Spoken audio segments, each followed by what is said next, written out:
वेदोत्तर काळातील साधारणपणे जैन आणि बौद्ध धर्माच्या उदयाच्या अलीकडं पलीकडं एक 8-10 वर्ष अजित केश कांबळी नावाचे एक तेजपुंज बलदंड उंचे पुरे भव्य शरीरयष्टी असलेले एक ऋषी ब्रह्मसूत्रातील चार्वाक दर्शनावर वादविवाद करत हिंडायचे आणि त्यात ते प्रतिपादन करायचे की या जीवे सुखम जीवेत ऋणम कृत्वा घृतम पिबेत भस्मीभूत देह तस्या पुनरागमन कथा ऋणम करोति घृतम पिबेत या जीवे सुखम जीवेत. केश कंबली उंच पूर्ण इथोर केस असलेले कुरळे केस, डोक्यावर अशी इथं हिरा असलेली केस बांधलेली पट्टी, आणि ते वादविवाद करायला बसायचे. आणि समोरचा जो प्रतिस्पर्धी असायचा, वादविवादाची एक अटच असायची की समोरचा जो प्रतिस्पर्धी तो जर हरला तर त्यांनी त्याचं मुंडन करायचं, त्याचे केस ह्यांना द्यायचे आणि त्या मानवी केसाची एक मोठी कांबळ तयार करायचे आणि ती काळी कांबळ घेऊन हे कायम वादविवादाला जायचे. अजित त्यांचं नाव, बिलकुल म्हणजे कधीही हारले नाहीत, सतत जिंकत होते. आणि केश कांबळी त्या खांद्यावरच्या काळ्या केसासाठीची त्यांची ही होती. आणि या जीवेत चार्वाक दर्शनाचं हे या जीवे सुखम जीवेत ऋणम कृत्वा घृतम पिबेत भस्मीभूत देह तस्या पुनरागमन कथा, हे जे वाक्य आहे तर ते पुन्हा पुन्हा उच्चारायचे. ते त्यांचा म्हणजे घोष होता. आता हे चार्वाक दर्शन काय आणि त्याचा ह्या घोषाचा अर्थ काय हे आलं. आणि आपलं ठरलेलं आहे की जे काय आहे ते सरळ सोप्या बोली मराठी भाषेत बोलायचं आणि ह्या दर्शनशास्त्राची ओळख करून घ्यायची. तर चार्वाक दर्शन हे दर्शनशास्त्रातलं अनात्मवादी नास्तिक दर्शन, निरेश्वरवादी नास्तिक दर्शन. अनात्मवादी म्हणजे जे आत्मा मानत नाही ते, निरेश्वरवादी म्हणजे जे देव मानत नाहीत ते, आणि नास्तिक म्हणजे जे वेद मानत नाहीत ते. अशा रीतीने हे दर्शन वेदही मानत नव्हतं, ईश्वरही मानत नव्हतं. संपूर्णपणे भौतिकवादी, अगदी ह्या जमिनीला मातीशी नाळ जोडलेलं आपण म्हणतो तसं हे दर्शन आहे. तर हा चार्वाक तत्वज्ञान, चार्वाक सिद्धांत, चार्वाक दर्शनशास्त्र, याला वेगवेगळे नाव आहेत. याला बृहस्पती सूत्र असे म्हणतात, कारण हा बृहस्पती सूत्रातला एक सिद्धांत. त्यानंतर चार्वाक आणि चारुवाक हे दोन नावं टीका करताना जैन संप्रदायाने दिलेले आहेत. चार्वाक म्हणजे चावून घेऊन टाकणार.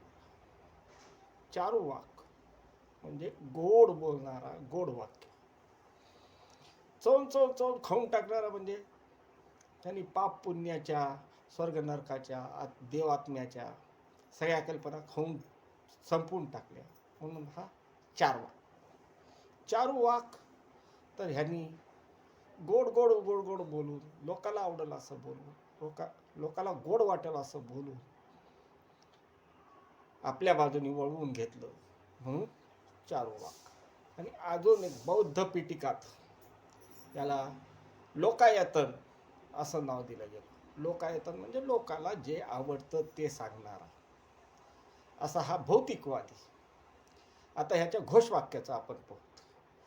घोषवाक्यात मी पहिल्यांदाच म्हटलं की या जीवे सुखम जीवेत, आयुष्य आहे तर सुखाने जगा, जोपर्यंत जिवंत आहे तोपर्यंत सुखाने जगा. या जीवे सुखम जीवेत ऋणम कृत्वा घृतम पिबेत, फिकीर नका करू, जर वेळ आली तर कर्जही काढा पण तूप प्या. आता ह्याचा अर्थ, या जीवे सुखम जीवेत, जोपर्यंत शरीर आहे तोपर्यंत त्याला जास्तीत जास्त सुखात ठेवायचा प्रयत्न करा. सुखात राहा, आनंदात राहा. वेळ आली, आजारी पडलेत, कष्ट झाले तर कर्ज काढा, पण घृत प्या. घृत म्हणजे तूप. कर्ज काढून तूप प्या, पण आपल्या शरीराचं रक्षण करा, आपल्याला सुखी ठेवा. हे झालं पहिल्या ओळीचा अर्थ. भस्मीभूत देह तस्या पुनरागमन कृथा. आता हे वरचे दोन्ही अगदी शरीर सांभाळायचं, आनंदात राहायचं कशाबद्दल? तर हा देह तुमच्या डोळ्यासमोर दिसतो, वाढतोय, म्हातारा होईल, थकून जाईल, मरता, मेल्यानंतर काय जाळून टाकतील, भस्म होईल. पुनरागमन कृथा. मग कशाचा स्वर्ग नरकन, पुन्हा नरकन, पुन्हा जन्मन, पुन्हा मृत्यून काही नाहीये. सगळ्या खोट्या कल्पना आहेत. त्याच्या पुढं, मृत्यूच्या पुढं काही नाही. कुणी जाऊन पाहून येऊन तुम्हाला सांगितलेलं आहे का? नाही.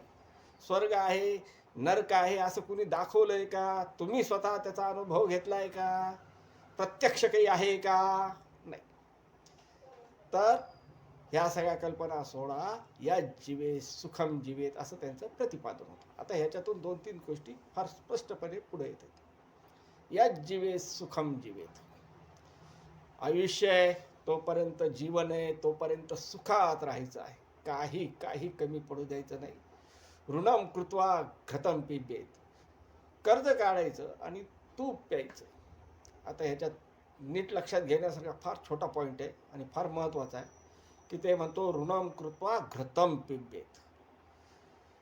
कर्ज काढा, वेळ येऊ द्या, पण तूप प्या. त्यांनी दारू प्या म्हणून नाही सांगितलं, त्यांनी दुसरं काही प्या म्हणून नाही सांगितलं, दुसरं काही खा म्हणून नाही सांगितलं. घृत कशाबद्दल? शरीर पोषायला. शरीर पोषून पुन्हा धष्टपुष्ट झाले तुमचं, ते तुमच्यावरचं संकट गेलं म्हणजे तुम्ही पुन्हा कमवू शकता, असं त्याचा अर्थ आहे.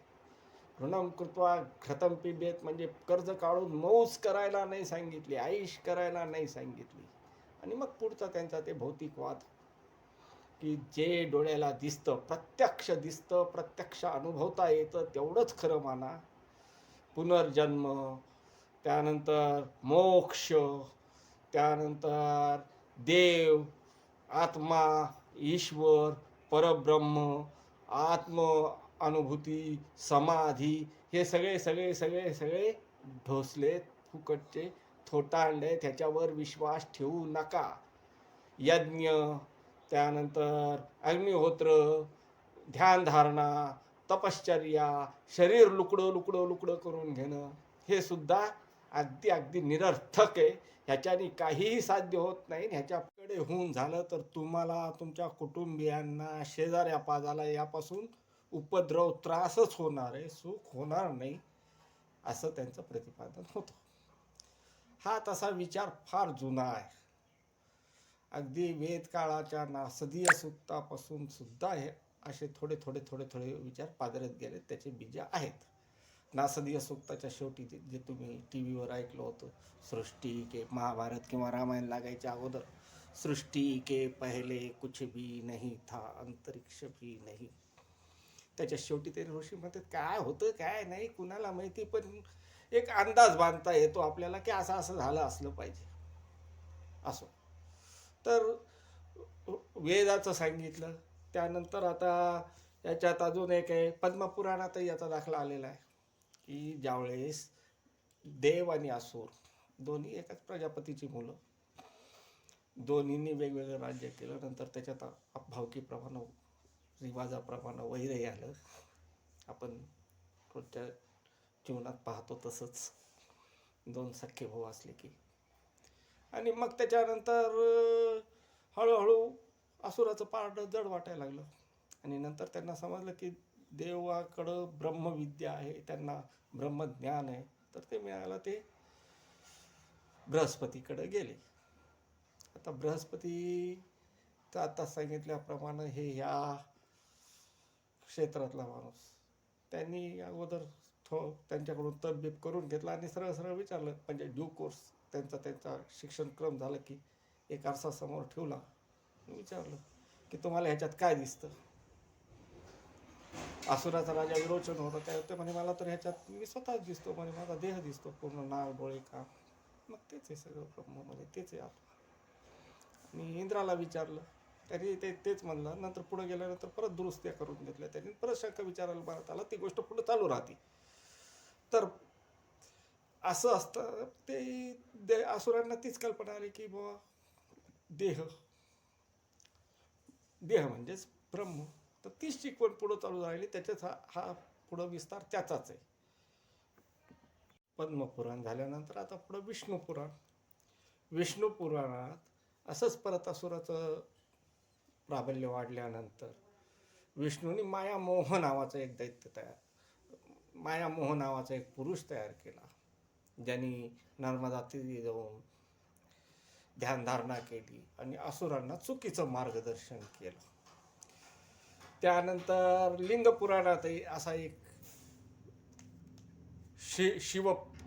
शिवभक्त दिगंबर स्वामी अवतरला आणि त्यांनी समाजाला, म्हणजे त्या काळातल्या असलेल्या दैत्य लोकांना असंच वेदापेक्षा दुसरीकडचं ज्ञान दिलं, असा उल्लेख आहे. असे होऊन गेलेले आपले बरेच सगळे ऋषी आहेत. लौक्यमुनी, अंगिरस, शुक्राचार्य, चाणक्याने तिथं तुम्हाला माहितीच आहे, कौटिल्य अर्थशास्त्रवाला, वात्स्यायन कोणता ते तुम्हाला माहितीच आहे. तर असे हे सगळे बृहस्पती होऊन गेले किंवा चार्वाक होऊन गेले. रामायण महाभारत काळातही असे उल्लेख आहेत. रामायणात ज्यावेळेस राम दशरथाने सांगितल्याप्रमाणे राजत्याग करून वनवासाला सीतेसह निघाला, त्यावेळेस एक चार्वाक जबाळ ऋषी तिथं येऊन भेटले आणि त्यांनी सांगितलं की रामा, हे असं काही नसतं, दिलेले शब्द पाळायलाच पाहिजेत, असं काही नाही. सुख कुणीकडं जास्त आहे ते पाहिलं पाहिजे, तुमची प्रजा सुखी झाली पाहिजे. तुमच्या शब्दापेक्षा तुम्ही जगाचं कल्याण पाहणार नाहीत का? ज्याच्याने सुख कुणीकडं लागल प्रजेला, तुम्हाला, ते पाहणार नाहीत का? अशी काहीतरी विनवणी केली होती. आता त्याच्यानंतर त्याच्यावर भरपूर टीका करून वाल्मिकी रामायणात त्याचं भाषण निरस्त केलेलं आहे. महाभारतातही असाच प्रसंग आहे की ज्यावेळेस पूर्ण महाभारत संपला आणि युधिष्ठिर राज्याभिषेकाला बसले, त्यावेळेस त्यांच्या गच्च सभा भरली होती. त्याच्यात एक असा चार्वाक होता जो तटकन उभा राहिला आणि म्हणाला, हे राजन, तुला स्वतःला अभिषेक करून घ्यायचे बिलकुल हे नाही, पात्रता नाही. तू स्वतःची सगळ्याला दुःखात लोटलं, राज्याला आर्थिकदृष्ट्या दुःखात लोटलं, त्याच्यानंतर आर्थिकदृष्ट्याही नुकसानीत घातलं, दुःखात लोटलं, कुणी जिवंत नाही, आपले स्वजन मारून तू राजा होतोस, हे काही कुठल्याही नियमाला धरून नाही, तेव्हा तू राज्याभिषेक करून घेऊन ये. अर्थात ताबडतोबच तिथं जे काही शूरवीर आजूबाजूला लोक राजे होते त्यांनी तिथल्या तिथं त्याला खटखट खांडोळी केली आणि संपवून टाकलं. आणि पूर्ण चार्वाक दर्शनाचं हेच झालं की वेदाच्या विपरीत ज्ञान दिल्याने बऱ्याच ठिकाणी त्यांचे असे हाणामारीचे प्रसंग झाले आणि त्यातच त्यांचं स्वतःचं सगळं मूळ धर्मग्रंथ लुप्त झाले, नाहीशी झाले. आता चार्वाकाचं हे जे आपण अध्ययन करतोय ते आपल्याजवळ मूळ ग्रंथ काही नाही, पण लोकांनी केलेल्या टीकात त्याचं जे स्वरूप स्पष्ट झालं ते आहे. आता सगळ्या टीका असल्या तरी ह्याच्यात दोन गट असले पाहिजे की एक थोडे नीती नियमाला धरून असणारे चार्वाक आणि काही म्हणजे पाप पुण्याचा भेदभाव न मानणारे, नीतीची कल्पना नसणारे चार्वाक. पाप पुण्याचा भेद न धरणारे चार्वाक तर दुष्ट प्रकारात येतील, पण स्वतः, त्याच्यानंतर कुटुंब, त्यानंतर राज्य कसं सुखी होईल, राष्ट्र कसं सुखी होईल हे पाहणाऱ्या चार्वाकाचा दुसरा गट तयार झाला असणार आहे. आणि जे चांगले चार्वाक तयार झाले त्यांनी राष्ट्राच्या उन्नतीसाठी काही नीती नियमही पाळावं लागतात असं गृहीत धरलेलं असणार आहे. आणि त्यांचा भौतिकवादावरच विश्वास असल्याने की इहलोकी जे कर्तव्य करतात, जे काय काम करतात, कर्म करतात, त्याची शिक्षा आणि फायदा इहलोकातच तुम्हाला भेटणार आहे, हे त्याचं तत्त्वज्ञान असल्याने त्यांनी सर्वोच्च सत्ता म्हणून राजाला मान्य केलं की राज्याचा राजा हा देव असतो. ही कल्पना तिथूनच पुढं चालू झाली आणि त्याला दंड देण्याचा अधिकार आहे जो राष्ट्राच्या कल्याणाच्या विरुद्ध काम करेल. हे तत्त्व त्याच्यातूनच, हा नियम त्याच्यातूनच पुढं सुरू झाला असला पाहिजे. ह्या विचाराचा प्रभाव पाश्चिमात्य विचारावर भरपूर दिसतो, कारण तेही भौतिकवादी आणि राज्याच्या कल्पना सांगताना हॉब्स, लॉक, रुसो सुद्धा ही अशीच कल्पना मांडतात.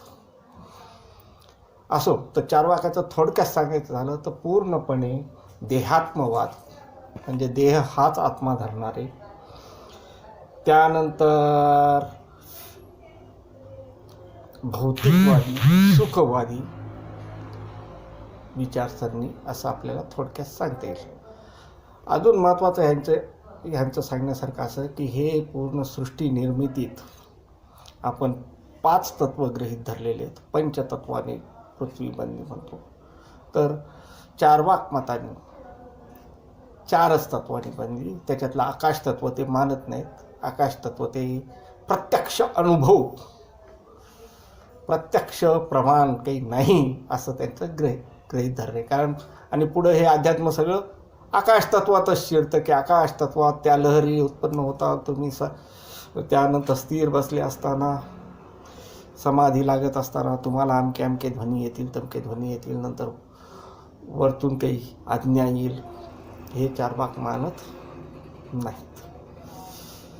संपूर्णपणे जे काय आहे ते पृथ्वीवरच स्वर्ग नरक आहे आणि चांगल्या चार्वाकाच्या मते तुम्ही स्वतः पृथ्वीवरच स्वर्ग बनवा, ही कल्पना आहे. असं अजून चार्वाक दर्शनाबद्दल जर मी बोलत बसलो तर अजून 1-2 तास तरी सहज जाऊ शकतील, पण आपल्याला ही तोंड ओळखच करून घेण्याची होती आणि त्या दृष्टीने एवढं पुरेसं आहे. नमस्कार.